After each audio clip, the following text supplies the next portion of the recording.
au jour de la résurrection, Allah subhanahu wa ta'ala descendra vers ses serviteurs pour les juger. Et les trois premières personnes, ya ibadallah, les trois premières personnes qui seront jugées, la première personne sera un homme mort en martyr. Allah lui rappellera les bienfaits qu'il lui a accordés et il les reconnaîtra. Puis Allah lui demandera « Qu'as-tu fait avec ces bienfaits ?» Dieu répondra « J'ai combattu pour toi jusqu'à mourir en martyr. » Mais Allah dira « Tu mens. Tu as combattu afin que l'on dise « Quel homme courageux !» Et cela a été dit. Il a reçu dans ce monde les éloges qu'il recherchait. Son intention n'était pas sincère pour Allah. Alors il sera traîné sur son visage et jeté dans le feu. La deuxième personne sera un savant, un lecteur du Coran, quelqu'un qui enseignait la religion.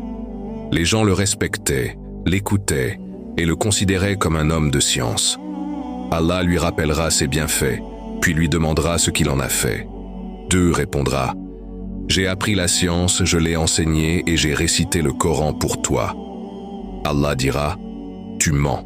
Tu as appris afin que l'on dise « C'est un grand savant. » Tu as récité afin que l'on dise « Quel beau lecteur !» Et cela a été dit. Lui aussi sera jeté dans le feu. La troisième personne sera un homme riche. Allah lui rappellera toutes les richesses qu'il lui a accordées.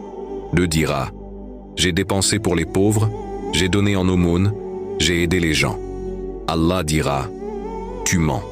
Tu as donné afin que l'on dise « Quel homme généreux !» Et cela a été dit. Il recevra alors le même sort.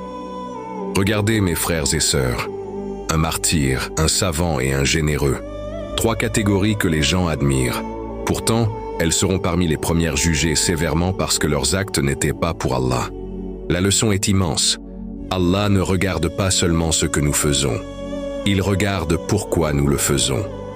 Deux personnes peuvent accomplir exactement la même œuvre, la même prière, la même aumône, la même récitation du Coran.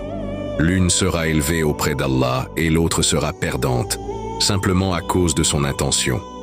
Aujourd'hui, à l'époque des réseaux sociaux, ce rappel est plus important que jamais. Combien de personnes montrent leurs œuvres, leurs dons, leurs adorations, leurs actions, cherchant les regards et les compliments. Le danger de l'ostentation est immense. Le croyant doit constamment surveiller son cœur et se demander « Est-ce que je fais cela pour Allah ou pour être vu par les gens ?» Demandons à Allah de purifier nos intentions. Demandons-lui de faire de nos prières des prières sincères, de nos aumônes des aumônes sincères, de notre science une science sincère. Car le salut ne dépend pas seulement de la grandeur des œuvres, mais de la sincérité avec laquelle elles sont accomplies. Qu'Allah nous accorde la sincérité dans nos paroles et nos actions. Qu'Allah nous protège de l'ostentation apparente et cachée. Qu'Allah fasse que nos œuvres soient exclusivement pour son noble visage.